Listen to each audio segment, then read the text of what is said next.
tardes a todos, a todas. Bienvenidos a esta primera clase virtual de nuestro curso LSL 313, Gramática del Texto. Esta es una asignatura que se dicta en la carrera de Castellano y Comunicación y también en la licenciatura en Lingüística del Instituto de Literatura y Ciencias del Lenguaje de la Pontificia Universidad Católica de Valparaíso.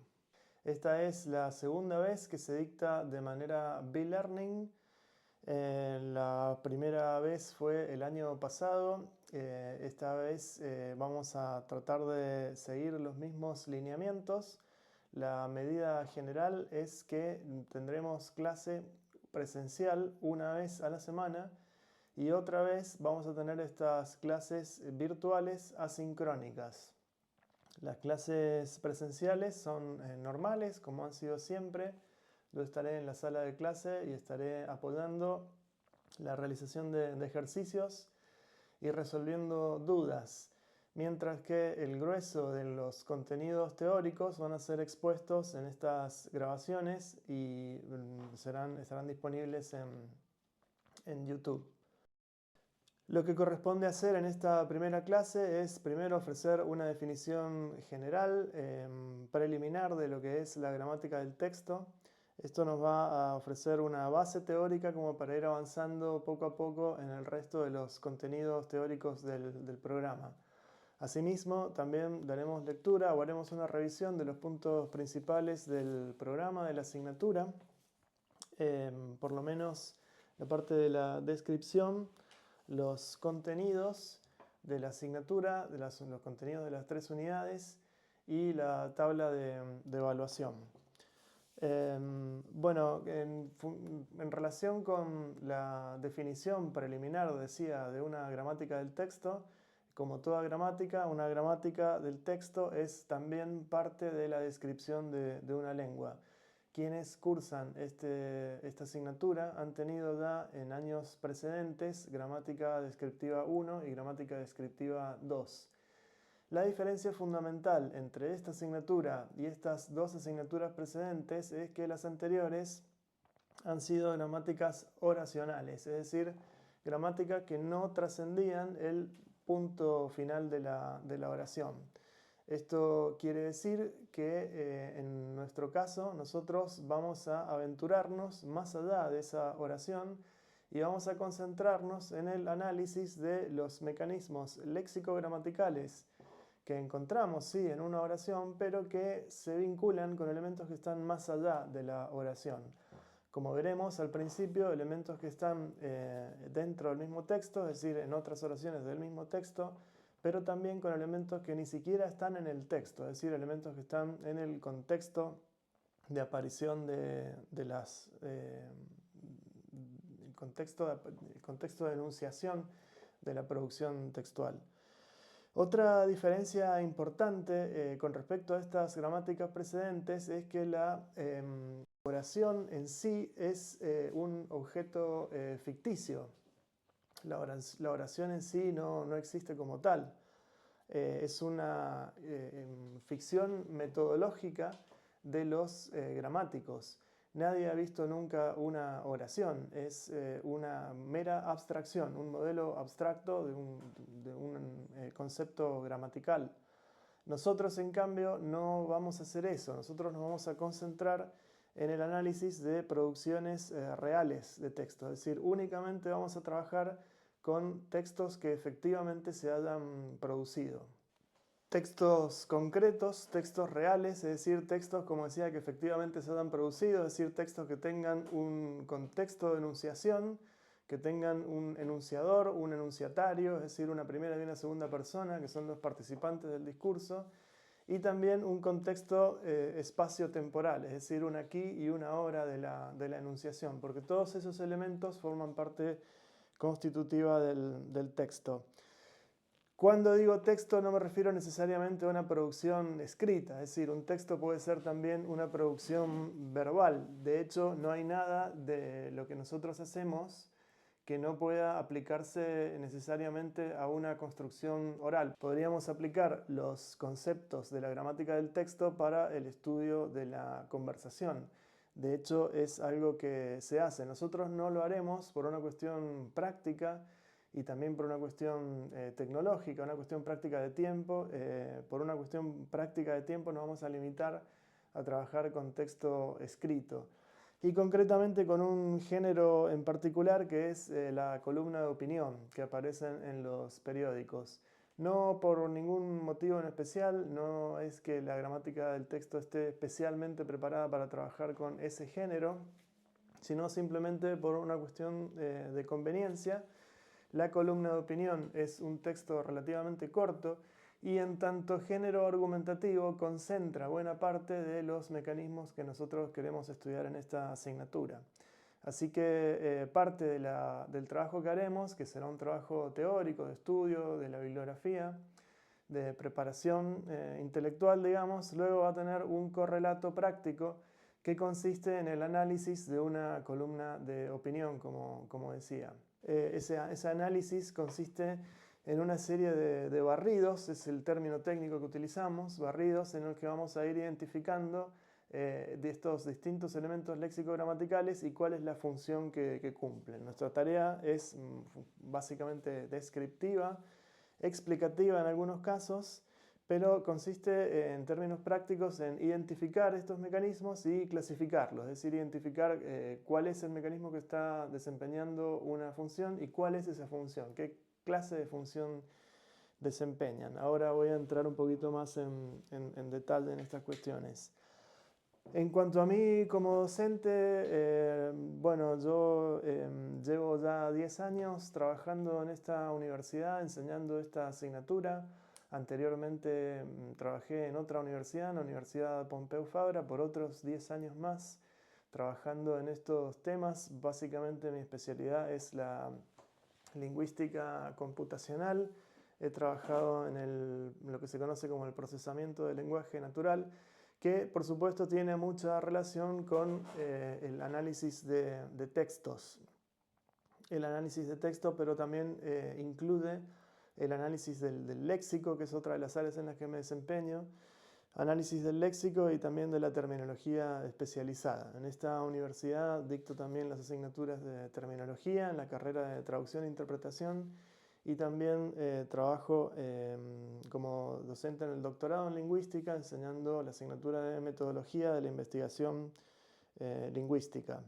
Parte de lo que ha sido el trabajo mío en esta universidad, en esta institución, ha implicado la constitución, junto con otros profesores, de un grupo de investigación en lingüística computacional, que es el grupo TECLIN. Yo voy a estar utilizando algunos de los proyectos y de los desarrollos que tenemos en este grupo de investigación para esta asignatura también. Aquí en esta página web del grupo TECLIN, teclin.com, encontrarán ustedes gran cantidad de documentación y desarrollos, prototipos tecnológicos de las herramientas que vamos desarrollando. Bueno, hecha esta introducción general de la asignatura, de la materia, vamos a proceder a analizar el programa. Como pueden ver ahora, todos los programas de la carrera tienen un formato uniforme. Nos hemos organizado para que todos tengan al menos la misma estructura, los mismos campos y el mismo aspecto en general. Voy a pasar entonces a leer la primera parte, que consiste en la breve descripción del campo. Dice: gramática del texto es una asignatura de carácter teórico práctico que se ubica en el cuarto semestre de la carrera. La asignatura aborda el estudio de los mecanismos léxico-gramaticales que operan en el nivel discursivo y permiten que se consiga un texto coherente y cohesionado, como la correferencia y los marcadores discursivos. Además, estudia las marcas de subjetividad del discurso, como la deixis y la modalización.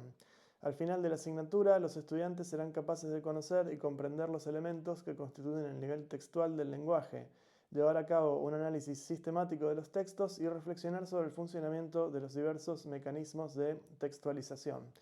Esta descripción sintetiza los contenidos que luego voy a desarrollar un poco más adelante, porque como habrán visto, hay bastante terminología particular de la materia que hay que analizar y desempaquetar. Las unidades, como pueden ver, contenidos, unidades de aprendizaje, se dividen en 3, unidad 1, 2 y 3. En la unidad 1 lo que tenemos es básicamente un repaso de lo que se supone que ya vieron en asignaturas previas, tales como la introducción a los estudios del texto.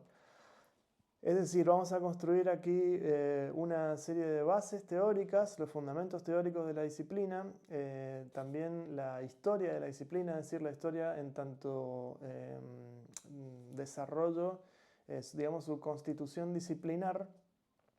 Estos forman los fundamentos teóricos de la gramática del texto, que son también comunes o representan la base, la base de otras asignaturas que ustedes van a ver después.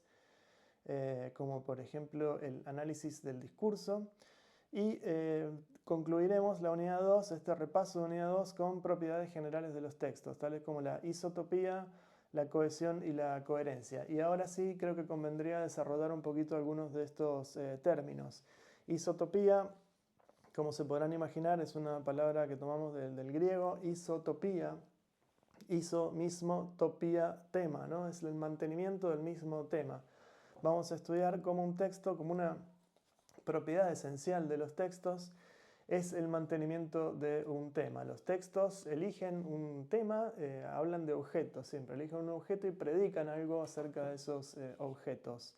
Podemos definir la cohesión como el cumplimiento de las reglas más superficiales del texto. La cohesión es lo primero que encontramos en la superficie textual, tiene mayor relación con las reglas sintácticas que ustedes ya conocen, mientras que la coherencia es lo que se establece en un nivel más profundo del texto. La coherencia es el correlato de la semántica de las oraciones. Podemos establecer un paralelo entre cohesión y sintaxis y coherencia y semántica, es decir, la coherencia es la reconstrucción que hace el lector, el enunciatario del texto, para comprender el texto. En términos de Van Dyck, luego lo veremos después, es esa macroestructura textual, es decir, el resumen que le queda en la memoria al lector después de haber procesado el texto. La unidad 2 de la asignatura ya pasa a hablar de los mecanismos endofóricos. Llamamos el estudio de los mecanismos endofóricos, es el de aquellos elementos que están en el interior del texto. En primer lugar vamos a estudiar los referentes y los correferentes. Los referentes son los nombres de aquellos objetos de los cuales nos habla el discurso. Los correferentes, en cambio, son los elementos que sirven para repescar, para mantener ese tema sin la necesidad de estar repitiendo a lo largo del texto el nombre de los mismos elementos. Por ejemplo, un texto puede presentar un nombre propio, ya sea de una persona, de otro objeto, no necesariamente un nombre propio, puede ser un nombre común. El nombre que designa ese elemento, el identificador autónomo de ese elemento cualquiera, ¿no? Por ejemplo, en el caso de una columna de opinión se puede hablar, por ejemplo, del presidente del gobierno. Entonces se va a identificar el presidente del gobierno ya sea por su cargo o por su nombre.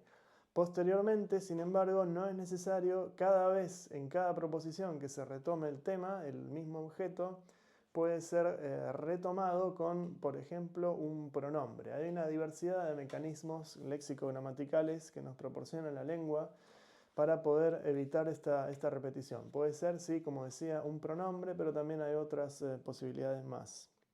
El segundo tema que vamos a revisar en la unidad 2 en el ámbito de los mecanismos endofóricos es el de los marcadores discursivos. Los marcadores discursivos han sido descritos en la lengua, en la bibliografía, como con la metáfora de las señales de tráfico. Es decir, para un conductor las señales de tráfico son fundamentales para advertirle que, por ejemplo, viene una curva, ¿no? Una curva cerrada. Entonces el conductor está, digamos, avisado y puede tomar las medidas necesarias para, por ejemplo, aminorar la velocidad. En el caso de los marcadores discursivos esto funciona de manera similar.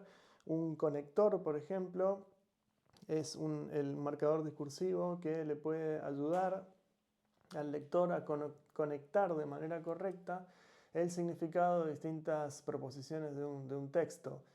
Cuando esas dos proposiciones están coorientadas, es decir, que van en la misma dirección, argumentativamente hablando, un autor puede utilizar un conector aditivo, ¿no? Como por ejemplo, también o además, cuando dos proposiciones en cambio están antiorientadas, es decir, que una proposición va en una dirección y la otra va en la contraria, entonces el autor puede utilizar un conector contraargumentativo, ¿no? Como por ejemplo, sin embargo o no obstante. Es decir, eso tiene la función de avisarle al lector que lo que se viene es una proposición antiorientada, ¿no? Entonces, por tanto, no debe sorprenderse, digamos. Por supuesto, hay muchas clases más de marcadores discursivos. Tenemos muchas categorías que vamos a ir revisando. Por ejemplo, aquellos que establecen relaciones de causa-consecuencia entre proposiciones. Pero también hay otros más, los que sirven para organizar el discurso, los que sirven para hacer digresiones, los que sirven para ejemplificar, entre otra serie de posibilidades. Por último tenemos la unidad 3. En esta unidad 3 ya pasamos a hablar de los mecanismos exofóricos, es decir, estudiamos la relación que hay entre elementos que están en el interior del texto con otros que están fuera del texto. Hablaremos en primer lugar de la deixis, otro término griego que utilizamos. La deixis puede ser definida como el conjunto de las marcas o huellas que deja en el texto el proceso de la enunciación. Todo texto, decíamos, tiene representa un acto de enunciación. En ese acto de enunciación siempre hay un yo que se dirige a un tú en un determinado tiempo y en un determinado lugar. Es necesario para el lector conocer ese contexto del texto, es decir, conocer quién es el autor del texto, a quién va dirigido, cuándo se escribió el texto y en qué lugar estaba la persona que escribió el texto. Sin esa información contextual, es decir, extratextual, es muy difícil o imposible entender, llegar a una interpretación acabada del texto. Estudiaremos entonces todas las huellas de la primera persona, de la segunda persona y todas las huellas de la temporalidad, del tiempo en el que transcurre la enunciación, así como del lugar. Todas esas huellas están en el texto. No hay texto sin deixis, no existe el texto con deixis cero. De la misma manera vamos a estudiar el juego de embrague y desembrague, que es este juego retórico, esta estrategia retórica que tienen los autores para acercarse y alejarse. Una forma de proporcionar mayor objetividad a un texto, por ejemplo, piensen ustedes en un texto argumentativo o un texto científico, es esconder la subjetividad, las marcas de la primera persona. Entonces, por ejemplo, en una columna de opinión, los autores suelen utilizar este juego de acercamiento o alejamiento del texto en distintos momentos según los intereses del autor. La presencia de la primera persona da más intensidad al texto, aumenta la temperatura del texto, pero su ausencia, la presentación de datos objetivos, proporciona al texto mayor convicción. Entonces lo que vemos no es ausencia o presencia de estas personas en un texto en su totalidad, sino un juego de embrague y desembrague, es decir, acercamiento y alejamiento de la primera persona. El último tema que revisaremos en la unidad 3 es el de la modalización. Aquí nuevamente decimos que se trata de una marca de subjetividad porque lo que tenemos aquí es un desdoblamiento de las proposiciones del texto. Yo antes decía en la unidad anterior que los textos eligen un objeto para predicar algo acerca de ellos. Entonces, eso sería lo que vamos a decir el contenido del texto, el contenido informativo, el contenido proposicional. Pero también, en el caso de la modalización, lo que tenemos es más bien una posición del propio sujeto enunciador al respecto de lo que él mismo está diciendo. Es decir, por un lado presenta el contenido, el texto de lo que dice, y al mismo tiempo se posiciona él, presenta, por ejemplo, sus actitudes o sus emociones con respecto a su propio contenido. Como veremos, al igual que en el caso de los marcadores discursivos, también hay una gran variedad, una gran cantidad de categorías de modalizadores que sirven para distintos mecanismos. Por ejemplo, vamos a mencionar el caso de la modalización epistémica. En la modalización epistémica lo que tenemos es, decía yo, para todos los casos, un enunciado acerca de otro enunciado, ¿no? Por un lado el contenido del texto y por otro lado la posición del autor con respecto a lo que está diciendo. En el caso de la modelización epistémica, el autor nos da pistas acerca de cómo es que sabe aquello que nos está diciendo, si es que lo vio o si es que es un conocimiento de segunda mano, si es que es lo que él cree o lo que dijeron, lo que le dijeron. Es decir, es el cómo sabe esa persona lo que nos está diciendo. Otro ejemplo de modalizador podría ser el modalizador deóntico, donde nos dice, el autor se posiciona con respecto a lo que nos dice, pero ahora para decirnos lo que es, lo que debe ser, lo que debemos hacer, ¿no? Lo que es importante hacer. Ejemplos de esto puede ser cuando nos dicen es fundamental hacer tal cosa o es importante hacer tal cosa. Al igual que en el caso de la deixis, lo que vemos en realidad a lo largo del texto no es que o hay modalización o no hay distintos tipos de modalización que se distribuyen estratégicamente en distintas partes del texto. Esto se ve en particular en las columnas de opinión, ya lo veremos con mayor claridad. Hay un modelo típico de columna de opinión, vamos a ver cuál es el momento en el que suele aparecer ya sea la primera persona o ciertos tipos de modalización. En cuanto a las actividades del curso, bueno, como decía al principio, lo que tendremos son clases expositivas a través de estos videos donde yo presentaré un resumen de los contenidos de la bibliografía que luego serán acompañados por talleres prácticos, mayoritariamente formativos, en los que llevaremos los contenidos, lo que aprendamos en la bibliografía, al análisis de textos concretos, de columnas de opinión. Esto lo haremos en clase revisando, también tendrán oportunidad de hacer trabajo en casa y trabajo también con trabajos grupales. Estos análisis de textos van a ser fundamentalmente con métodos cualitativos, es decir, vamos a tomar el texto, el lápiz y lo que vamos a proceder es hacer el análisis manual. Sin embargo, también hemos desarrollado para esta asignatura algunas herramientas que hacen algunos de estos análisis de manera automática. No siempre es perfecto el análisis, con lo cual está bien porque eso no es que la máquina les arrebate a ustedes la oportunidad de hacer el aprendizaje. La máquina, no todo lo que la máquina marca es correcto y tampoco marca todo lo que tiene que marcar. No es perfecto el sistema. Entonces comete errores y omisiones. Eso a ustedes les da la oportunidad de poder encontrar esos errores y esas omisiones y presentarlas, reportarlas en un informe. En cuanto a la tabla de evaluación de los resultados de aprendizaje, eso están divididos en dos categorías fundamentales. Hay primero 3 evaluaciones escritas individuales, una por unidad. Esto se hará en la sala de clases. Las pruebas escritas tienen una serie de enunciados de opción múltiple y también algunas preguntas de desarrollo, así como algunos ejercicios prácticos en el caso de la prueba de la unidad 2 y de la unidad 3. La otra parte, eso conforma un 50% de la ponderación. La otra parte, el 50% restante, es un trabajo escrito grupal, que puede ser individual también, si es necesario. Se puede hacer individual en parejas o en grupos de hasta 3 personas. Esto de trabajo consiste en el análisis de un texto, en el barrido de un texto, y un comentario sobre ese resultado.